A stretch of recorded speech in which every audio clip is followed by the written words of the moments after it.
He hold my hand. If you look at that picture, and he said, "Ruko, bhai, pehle pura apna parichay do." And I told him recently about the H-1B visa stamping and things. He said, "India is very proud of you, and whenever you come to Delhi, come and meet me." And I said, "Modi ji," I started laughing. "आप मुझे याद थोड़ी ना रखेंगे." I'm sure a lot of people don't know this that both Yeah. the Ambani brothers were here on an H1B visa. He said, "Ajay, what you have done is amazing." Because when Anil and I came to this country on H1, we had a lot of issues. I said, "You came to this country on H1?" He said, "Yeah, I was working at United Nations and Anil Ambani was working somewhere else. And we came to this country." So it was So, a big surprise to me. who would you want to be the lead actor and play your role? You know, this guy, I'm forgetting his name right now, the movie who did the 12th film.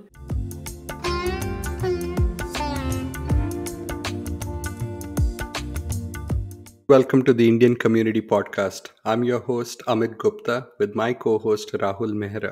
Today we are thrilled to have Ajay Jain Bhutoria join us. Ajay's journey is a testament to the power of vision, dedication, and community service. From his roots in India to influencing the corridors of power in the US, Ajay has worked closely with political giants including the Clintons, Obamas, and the Biden Harris administration. His advocacy for immigration reform and his instrumental role in policy recommendations for H 1B holders have been transformative.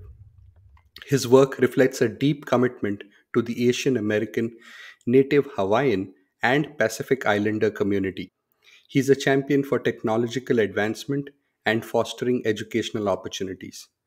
Join us as we delve into the life of a man who is not only a Silicon Valley technology executive, but also a passionate community leader, a beacon for change, and an inspiration to many. So, welcome to the show, Mr. Jain.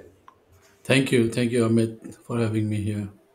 So let me start off with your journey and where you started off. And based on what I understand about you and what I've read about you, we noticed you studied at the National Institute of Technology, Tiruchirappalli in India, and you were also very active in the university.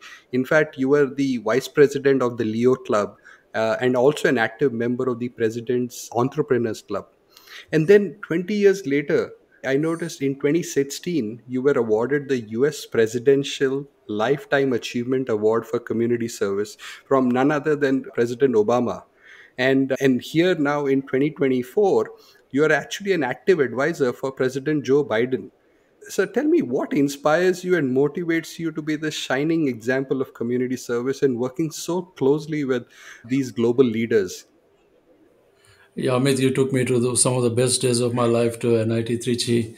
I was born in Rajasthan and grew up in Assam, Guwahati, and I joined the NIT Trichy in Tamil Nadu, which is a remote part at that point in time for me, was Trichy city, which was totally a new place and new culture. And coming from Assam, Guwahati. So we wanted to find a meaningful way for all our batchmates to interact and be active and part of it. So as that part of those, we had the Leo Club and the Entrepreneurship Club. At that point in time, I also started and founded. Now it's one of the largest organization club in the NIT Trichy. It's running now. It's called LEAP, League for Environmental Awareness and Protection. At that point in time, I started talking about the impact of climate change and what do we need to do protect our environment, etc. And we had a very successful folks planting trees and everything around environment care. So from the journey from there, moved to US to do my MBA, and then I started working in IT industry with IBM and Price Waterhouse and transforming HR and payroll systems. During that journey, President Obama was running for his first election, and I happened to meet him at one of the event in San Francisco, and it was a fundraising event, and it was wonderful meeting President Obama, and something connected between us, and I got further involved. The more often he visited San Francisco, I would meet him and raise money for him. And gradually, a friend of mine had pulled me into this fundraising. So once I went through this and learning about it, and that friend today is ambassador of United States to one of the countries. So gradually, I got involved with President Obama, got elected, and he was serving in the White House. I would visit the White House on one or another occasion. Help, and then I came in close contact with the then Vice President Joe Biden and started working with him on the free community college initiatives and many other things, which Vice President Biden and the second lady, Dr. Jill Biden, were leading at that point in time. And working through this, we came to the transition of 2016 election, where Hillary Clinton was running for the office, and I was her co-chair for the Asian American finance and as well as helping on the grassroots. And we did everything we could. We lost the election, and at that point of time, that was like pretty a huge loss because we put invested so much in fight against Trump, and we lost the election. At that point of time, I took almost 4 5 months of break and went to India, visited my college and school, and met friends and things, and to get out of that loss and that kind of feeling of depression. And gradually we came back and we said, okay, fine, we'll work again. We saw the chaos and the hate and division which was brought in by the Trump administration in the country. And we said we'll work hard and we'll work hard again. At that point in time, I met Vice President Biden in his in personal capacities and at different events. And I said, you need to run. And whenever and we want you to be our next president. He said he's not planning to run, but whenever he plans to run, he will let me know. And then it came 2019 and April, he announced that he's running for the presidency. At that point in time, I met Vice President Biden in his in personal capacities and at different events. And I said, you need to run. And whenever and we want you to be our next president. He said he's not planning to run, but whenever he plans to run, he will let me know. And then it came 2019 and April, he announced that he's running for the presidency, and I joined him from day one. There were almost, I think, 10 or 11 candidates from Democratic side, including Tulsi Gabbard and Congressman Eric Swalwell and Pete Buttigieg and so many other candidates who were running, and Vice President Kamala Harris. And people were divided in their opinion about who the candidate would be. I told all my community and my friends and saying that Biden is going to be the next president and get aligned. And so I was knocking doors in Iowa in minus 20 degrees centigrade.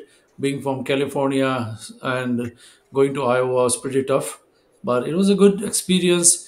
We lost Iowa for Biden. We lost New Hampshire, and I think we were second in Nevada.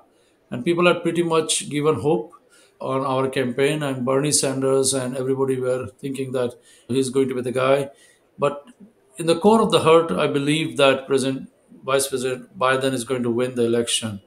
So it came South Carolina, and President Biden and President Obama and everybody did the magic behind the scenes, and we won South Carolina, and everybody else dropped out of the race, and Biden was the nominee. And in fact, today, while we are interviewing, today is the South Carolina primary election happening today. Almost 3 years back, we were doing the primary for 2020 for Democrat. 4 years back, and there's again the same thing happening out there. But this was is just more of a symbolic thing. I mean today because not many, no challenges out there. Yeah, so Biden became the nominee, and then it was a different story. And we knew that the mistakes we learned from the mistakes in 2016, where we knew that the importance of turning out the votes in the battleground state of Michigan, Pennsylvania, Georgia, Arizona, Nevada, Wisconsin. We lost Wisconsin to Hillary. So we said we have to work hard to get those states. And one of the things was the South Asian votes, or there are thousands of South Asian living in those states, and I wanted to turn out every South Asian to come, every Indian American to come and vote. How do we excite them? So we started some innovative way of doing the campaign, picked up some most peppy Bollywood numbers and asked my some of my Bollywood singer friends to convert those songs into "Ab ki baar hai," "Biden Sarkar hai," something like that, and convert them into numbers and with the videos where people are talking in 20 different languages saying vote for Biden in Hindi, Tamil, Telugu, Punjabi, Gujarati, Malayali, etc. etc. So that turned out to the community loved it. For the first time ever, they were seeing that a US presidential election campaign reaching out to them in their own languages. Own language. and we converted the campaign material and campaign phone banking into 20 languages. We would pick up the list, and based on the judgment of the caller, the volunteer, they would say, okay, this guy looks like Gujarati, we'll use the Gujarati script, or this looks like Tamil, we'll call them, make sure someone in Tamil calls them.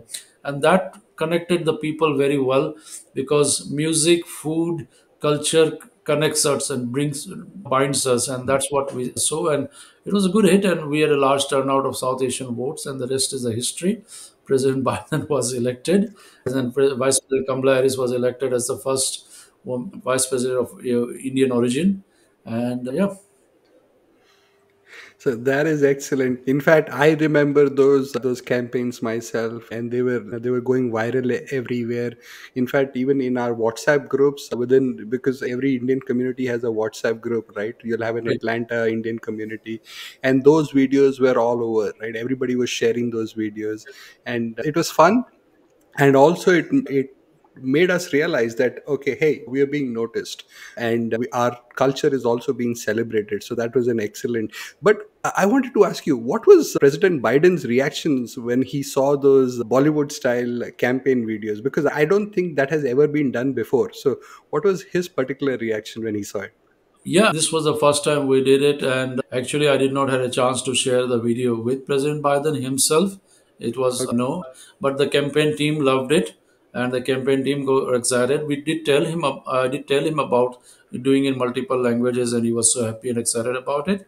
And so, yes, this was the thing, and it was also more important that we took the issues which were important to the community and Correct. talked about those. As so I did we did an event on 14th or 15th of August in 2020, before the election, and where we had Secretary Blinken, National Security Advisor Jack Sullivan, and many other senior cabinet secretaries who were now in the most senior post come to that event and meet our community.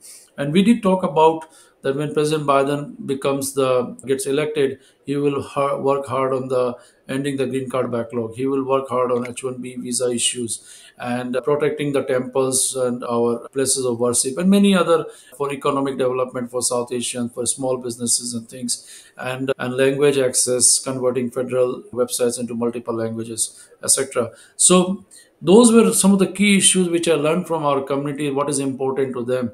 And actually, they did, the President Biden, Vice President, and everybody else talked about what is important to the community. And the community liked it. As you said, they're being heard, their voices are being heard, and they are felt that they're important, and they're part of the mainstream US campaign. Because typically our community, while we are living here, working here, making money here, everything, but our heart is in India or our home countries, whether it's Nepal or other South Asian countries. And we are connected to the mainstream politics over there than over here. But this 2020, we saw people actually getting involved, talking about how we are going to win Wisconsin, how we are going to win Michigan, Pennsylvania, etc.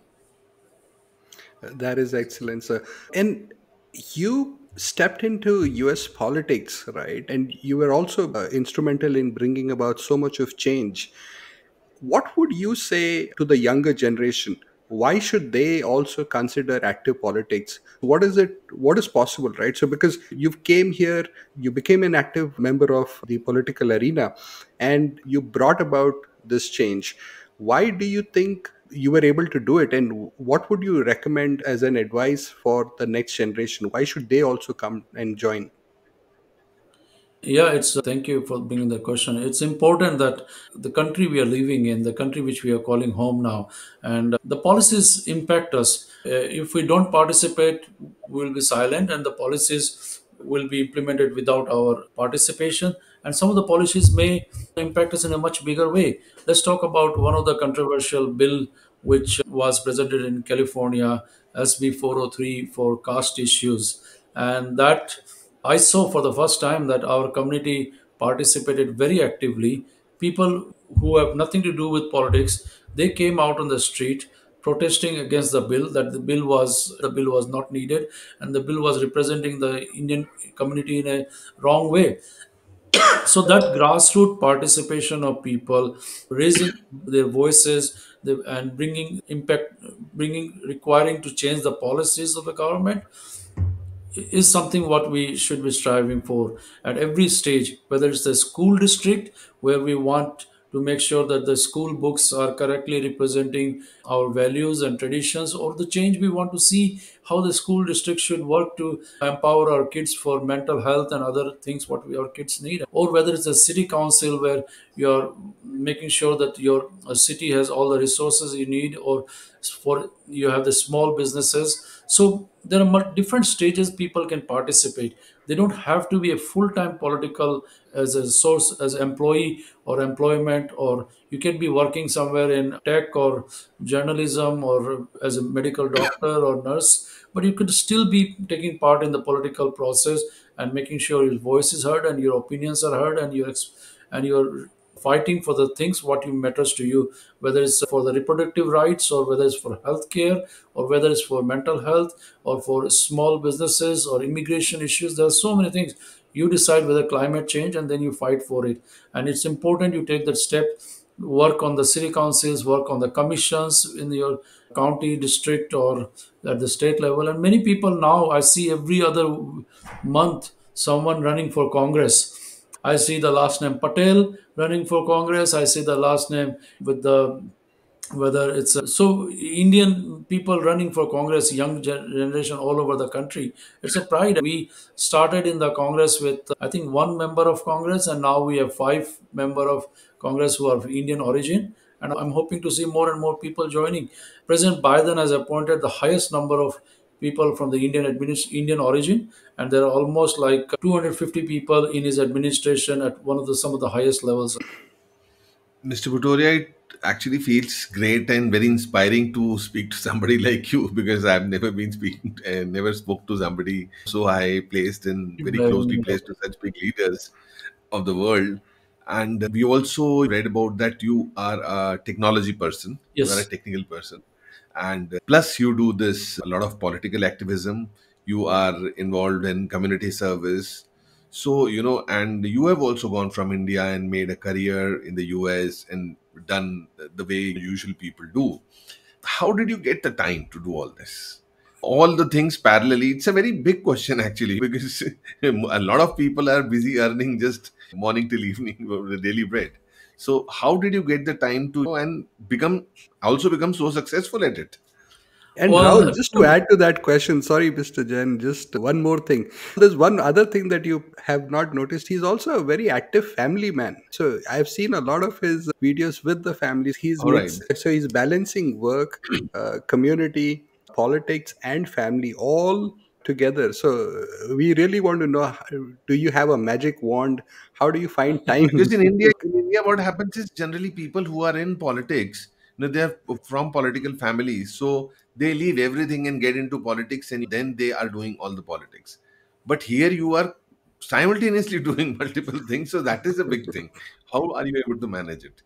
in very simple three words: purpose, passion, and strong support of my wife. So those things help me make do what I'm doing. Purpose in the sense that I realized that like everybody else, I came to this country, and my son gets tired of listening to this story that when I tell him I came to this country with two suitcases.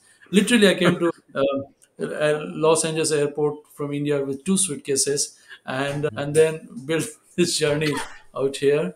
But the initial part of that journey was that you have to earn money and make money and support family back in India and make for yourself. But somewhere during that journey, I realized that hey, this is good, and if I continue doing this good, I will continue to grow. But there was something that I was not feeling satisfied with. That this is not the purpose of my life to make money and do this. What is there has to be a bigger purpose, and I often look at the universe and ask, what is my purpose here? And so I saw a lot of homeless people on the streets of San Francisco and nearby areas. And I said, what can I do little to make their lives better? I don't have the resources to completely remove the homelessness. So I started back like almost 14 years back, serving meals to them every Sunday. First, I started with 20 people. I took meals, hot meals for 20 people. Then the lines grew up. There were like 50 people next Saturday, and then like now we are serving 300 to 350 people. I personally go whenever I'm in the town, and I talk to them, and I try to find work job for them if they are young and able. But the biggest thing is that they are not just hungry for food; they're also hungry for love and connection, and that's what makes them happy when I talk to them, and it also makes me happy. So the happiness, I discovered that creating happiness for self and creating happiness for others through service is the real happiness. So in that path, I said, fine, I want to serve the community in many ways, starting serving the community with the seniors, elders, organizing events for kids and youth. And while doing that, automatically led to fighting for issues which were important for the community, and then getting into the Democratic Party and continuing doing this, and now doing with what I'm doing currently now. And the best part was that you follow your passion, you will always find more and more time. With everything else you're doing, you'll always be able to fit it. If you enjoy doing it, your heart is there, your soul is there. And on top of that, it's my support of my beautiful wife Vineeta, who lets me do it and take care of the house, I mean, and other responsibilities. So That's a very big support. yeah, it's absolutely, I cannot do anything without her support. She would I let me hope our know, wife. yeah, you have to fly to DC today to the go there, you go, I'll manage here, don't worry about it. Yeah, Yeah, I think on behalf of Great. the entire community, we would like to thank Mrs. Vineeta Jain for giving you all this support and love. And so you work so closely with these iconic politicians, the US presidents, and every day you have these conversations with them, and these are leaders of the world. And right. what insights and lessons that you've brought back from them that you would love to share with people who aspire to be future leaders? If you ask my son, he's 6 years old, and his school teacher asked him, "What do you want to be when you grow up?" So he says, "I want to be the US president." Of course, why And not? I said, and Dream big his and teacher was very pleased with that, and she said, "That's a very noble aspiration." But when I talk to him, what is it that I can share with him, that this is the thought process of a leader, right? And this is also something that you should learn and develop as a skill. So what would be those skills and maybe the values that you found common across these people? I think some of the values which I would say is that be authentic, who you are, be genuine, and be proud of your own heritage. That if I'm a Jain, I'm a vegetarian, and who I am, I'm proud of it, and that's who I am in every situation with in front of every leader. I don't pretend to be anyone else or try to pretend to be someone else. So being genuine, being authentic, being who you are, and then of course trust, respect, responsibility in all relationships, and being able to curious to learn, and being able to navigate through situations, and being persistence in trying to get things done, because a lot of times these things are takes a lot of effort, and working through the administrative processes and things takes a lot of effort. So be persistent, and keep doing what you believe in. And the biggest underlining thought behind every action should be the greatest good for greatest number of people in greatest areas of their life, doing good for others. If you are in a public life, you're not for self, you're for helping others, who and being the voice of people of the community, being the voice of the people around you. People have put trust in you, so keep that trust and think about what is the best you can do for them, and how can you represent them and fight for people. Thank you, sir. I think you mentioned persistence and the greater good. So that takes me to my next question, which was about the policy that you proposed for the H-1B holders in US. And a lot of people I know who are in the middle of that green card backlog, and you're persistently fighting for their rights. I wanted to understand, you're not in the backlog yourself, right? So this is not a fight for you. So what is motivating you for that fight? How does it affect you as a person, and what brought you to that? And if you can also touch a little bit about what was the change that you introduced, so that for listeners who are not aware of what was the policy that you had proposed and where we are with it today. Sure. So like every other immigrant, I came here on a student visa, And I also finally moved to a working visa, which H1B visa, went through the green card process, and became US citizen. So I went through the whole immigration process, and I went through several of painful scenarios which typical people go through this immigration process. When I came to this country on a student visa, we just got married in India, me and my wife. And after my marriage, I came here and I sent documents for her to come on the dependent F2 visa, which that time used to be, to come here. And the US consulate in Mumbai and Chennai rejected it, saying I don't have enough funds to support her, even though I thought I have enough funds. So then I borrowed some more money and I put in my account and sent her the statement, everything, and they rejected a second time, which means that now after two rejections, she cannot apply for 2 years. We just got married and I have still almost 18 months to complete my, or 16 months to complete my master's. That was a difficult situation I was put in, and without understanding the whole process and the process of separation from your family members and your wife and thing. So I remember those moments of what I went through and how I got through those. And then while working on waiting for my green card and everything, I've gone through everything what people are going through. So I know, understand the suffering people have are going through right now. I can empathize with them because I have gone through that. And I feel that if this process can be fixed, that so that nobody else has to go through the same pain and suffering, this will be a great service to people and a great service to every immigrant, not just from India, from any other country. And inspired me that if I'm in a position where I can raise the issues which are important to the community, at least, and work towards bringing the change, that will be the biggest thing. So I have been consistently bringing up this. Now what I can talk about is what the some of the work which has been done by the White House Commission. And the commission has done a lot of work around this immigration issues, and those are public thing. Whether it's getting State Department just announced yes this week or last week that they've started the H1B visa stamping, domestic Correct. renewal. I tell you the story that I met so many people in the community. They would have come and tell, "Hey, my H1B visa stamping is expiring, and my father is in ICU, but I cannot go to India. If I go there, I will get stuck. I Right. don't have visa appointment." And these were like painful stories that, hey, we have given people opportunity to come and work in US, and but they should be able to work with dignity, where being able to travel back and forth to their home country and see their parents who are in ICU without any problem. So this, and there was no need for someone to go back to their home country to do a stamping should be done here. It's a straightforward thing. I mean, so I'm glad that the State Department has started it, and Correct. this is a pilot program, but this eventually pilot goes successful, it'll be a thing in the US. So that will benefit over 1 million people. And similarly, when last year there were big layoffs and people were terminated and they only had 30 days 30 days. to leave the country, to find a new job or leave the country. Only. Most of the Silicon Valleys goes through 5 rounds of interviews, and 5 rounds of interviews takes either 4 to 5 weeks to make a decision. And by that time, don't have 30 days to transfer your H1 or so.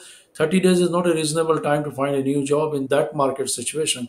So the recommendation was that could we to change it to 180 days, so Right. that people have enough time and they can be. And the other big need has been that people have been in green card backlog for almost 15 years, 10 years. So employment authorization card is issued only after you file 485.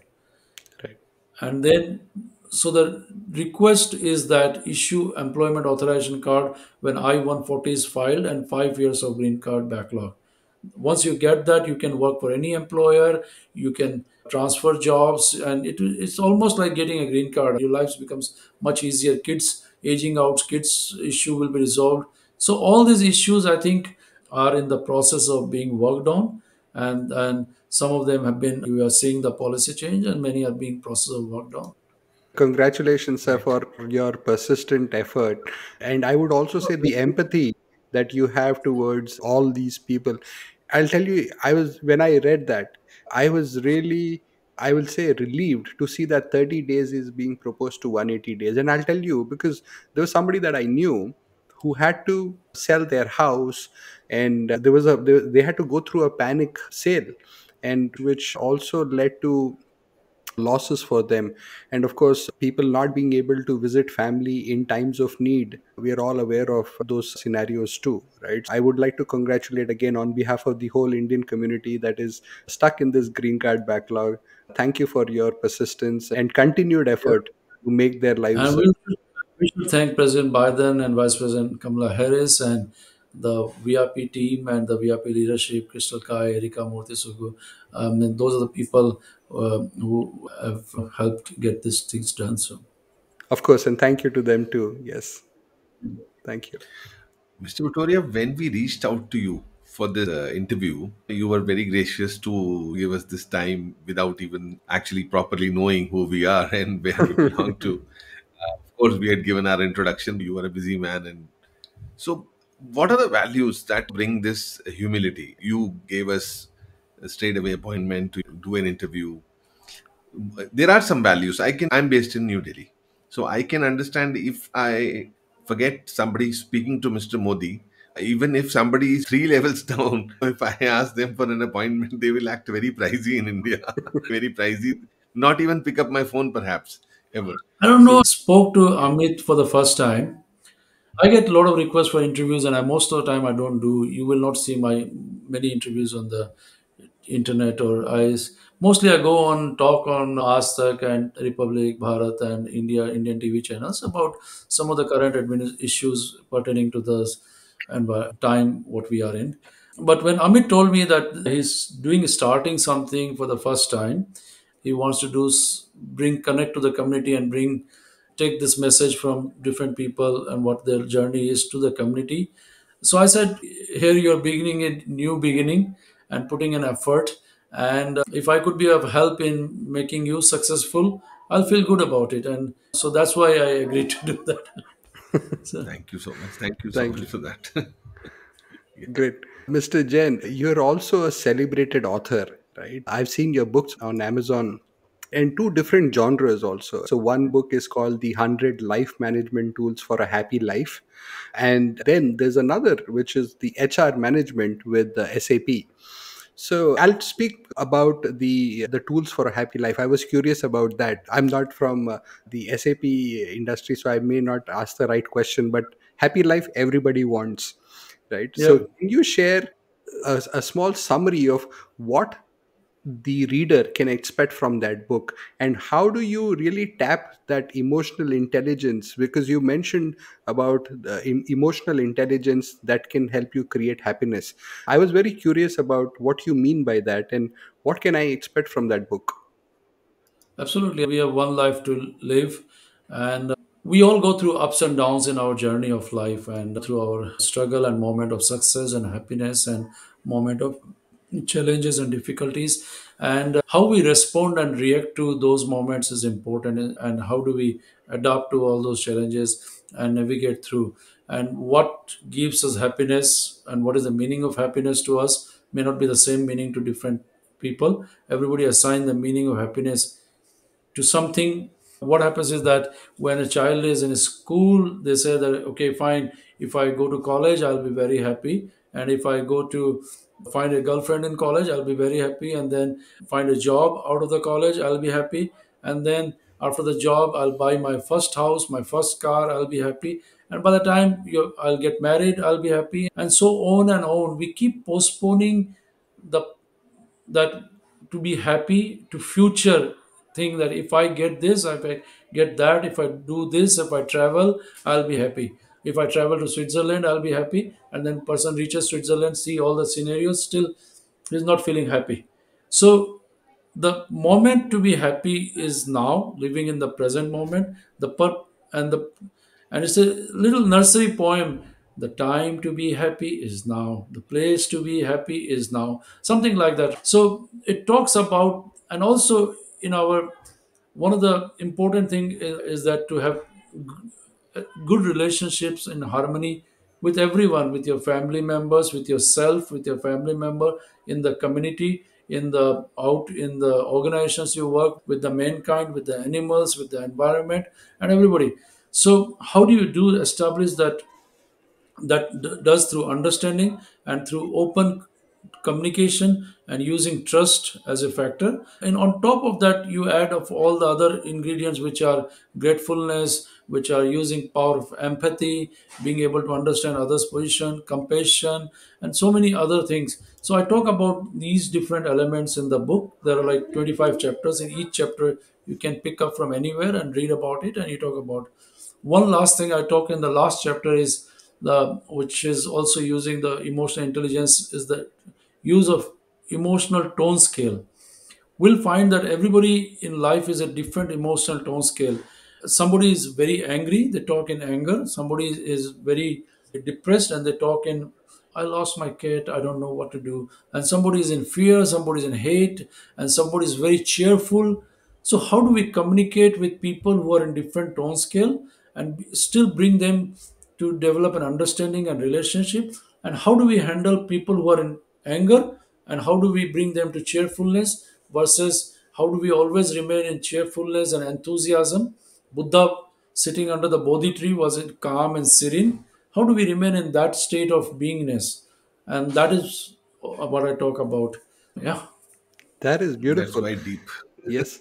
In fact, we're going to add a link to your book in the description of this video. So we would encourage our listeners to also go check it out and build their own emotional intelligence. So thank you for that. Absolutely. Thank you. Mr. Victoria, given your unique perspective, how do you see India today? Today's India?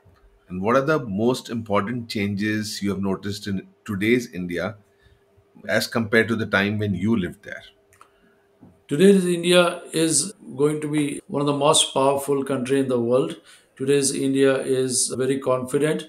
Today's India is one of the fastest developing country and fastest growing economy, which could be the third largest economy in the few years. In earlier days, during the when I was in India, Prime Minister Manmohan Singh, if he was invited to the White House for a meeting, that was moment of pride at that point in time when we used to watch in Doordarshan.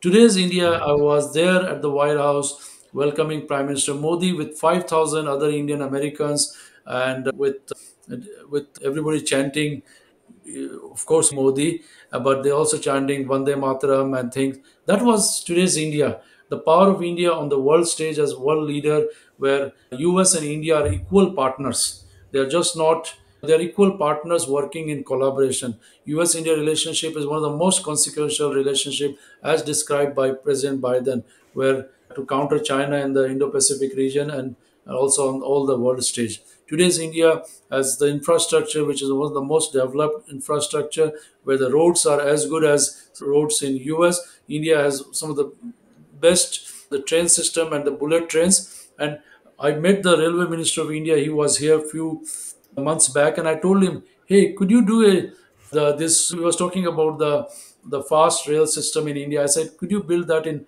San Francisco to Los Angeles or San Francisco to Chicago, that we can travel faster?" So the world is looking at India, and celebration of the Ram Temple Pran Pratishtha last week. It also defined that finally people are able to realize and about their own culture and stand for it and do what is right while being the Right. secular country. So I'm very proud of what India has achieved in this many years recently, and very proud to see India being a world leader on the world stage. Now, I think you've spoken so much about so many deep topics and leadership and community and everything that inspires you. And you also mentioned about your conversations with Indian leaders. In fact, I see right behind you there's a picture of you and Prime Minister Modi. What was your conversation about, and how is he as a person when you met him? What was the most important thing that you took away from that meeting? I've met Prime Minister Modi ji 101, I think 4 times now. And for the first time, I met him in New York. Was it 2016 or 17? I don't remember exactly. There was a big event, and we were invited to meet Prime Minister Modi ji. There were a room full of 600 leaders. In the front, it was sitting Mukesh, Ambani ji, and Swaraj, and everybody else. And then we were there, and I happened to be the last table. And I said, hey, I have to wait until the 600 people go on the stage to wait. But they invited the last table to be the first on the stage.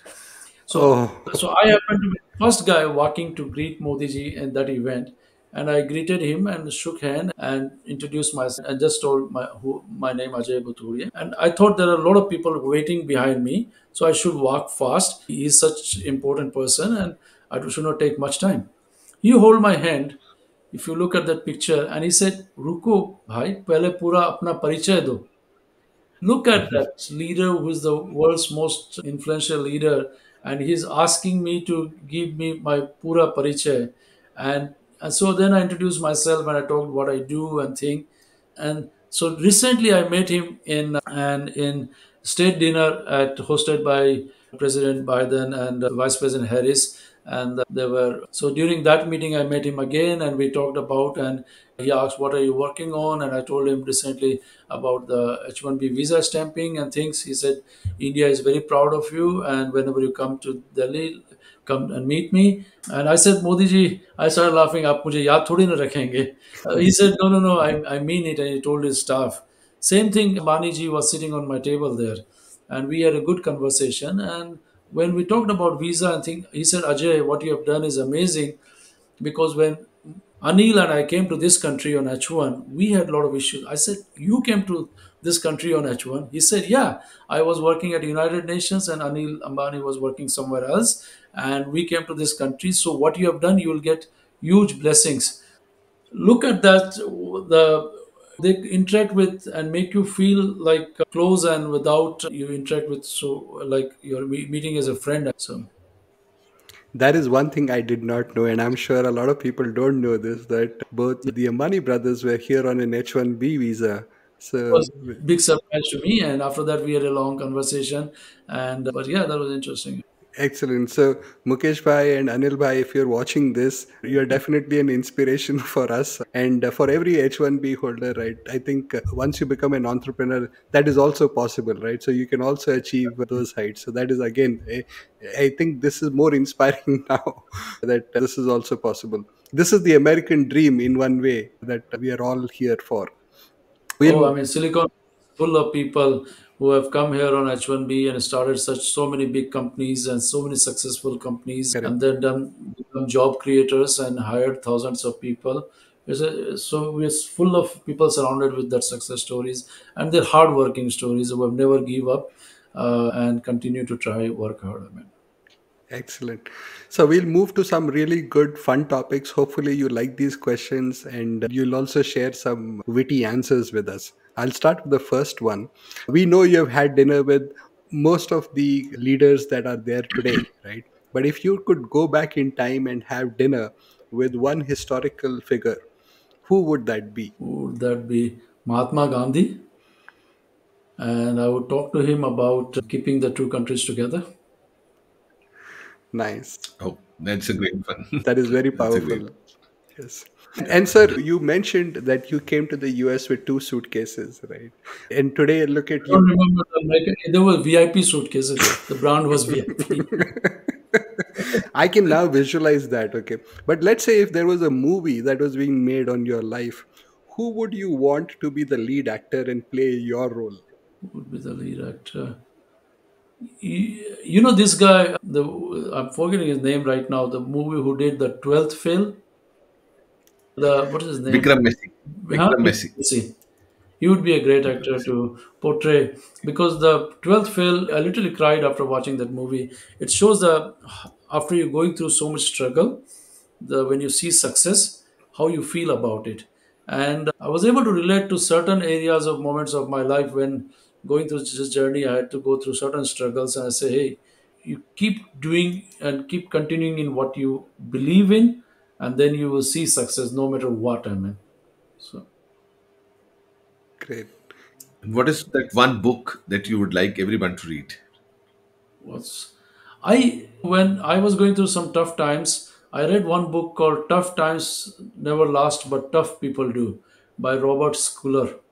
It was very inspiring to me. It said that the height of mountains cannot increase, but your inner power can increase to overcome the difficulties and challenges you have. So that, and reading that book always inspired me to continue, and saying that you can always break the mountains of difficulties through and force through them, and you have the inner force within yourself. There's abundance of power within ourselves. The power of soul is so strong that we can get through any difficulties, challenges, and overcome, and spread love, abundance of love in this world. And that is something I would recommend, that book. That is What so. is that one song that uplifts your mood? हर घड़ी बदल रही है रूप जिंदगी. Ah, Shahrukh Khan. Shahrukh. Yeah. And which song can get you to the dance floor quickest? There are any music with dhol in it. Okay. Any music with dhol in it. I, That's can get us. I've seen your video where you've actually brought in those dole guys Yeah, and exactly. celebrating the. When Anil won, we brought the dholis, and we had a big celebration. And that video was all over the media, and that was a moment of joy. Like the after the 12th fail thing, you worked Correct. so hard on the campaign and finally won. So people really came and celebrated, and that was a really good joy. That's how Indians celebrate, actually. Yeah, absolutely. It That's comes what I from said. within. Anything we do with dhol, and we'll uplift the music and get on the dance floor. Right, So, right, when right. it comes to celebration, food is also an important part of Indian culture and celebrate. Which is your favorite, dal bati churma or doi chira because you were raised in Assam, or let's say the Yeah. tacos? My wife is one of the best cook in the world, chef. She can cook from all different cuisines. And being a Marwadi, we like hot and spicy food. So right from all the items we mentioned are very much dear, depending on the different events. So if it's Diwali, then we are definitely cooking specifics which are traditional in Marwadi family. And if you're celebrating something else, so yeah. That's great. I've stayed true to my Jain traditions and roots. So yeah,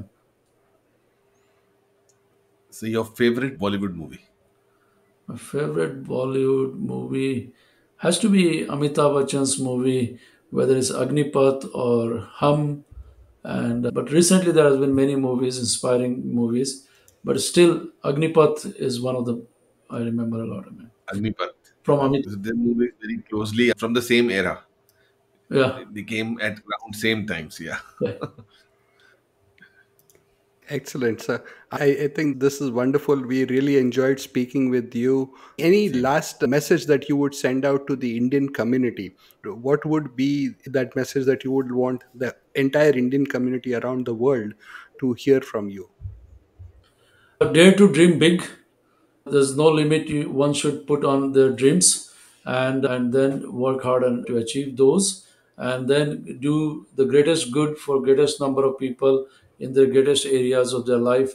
For every people or everybody around, one should think, how what good can I do for him, or how can I make someone's lives better around me or around my community, or what positive change can I bring in this community.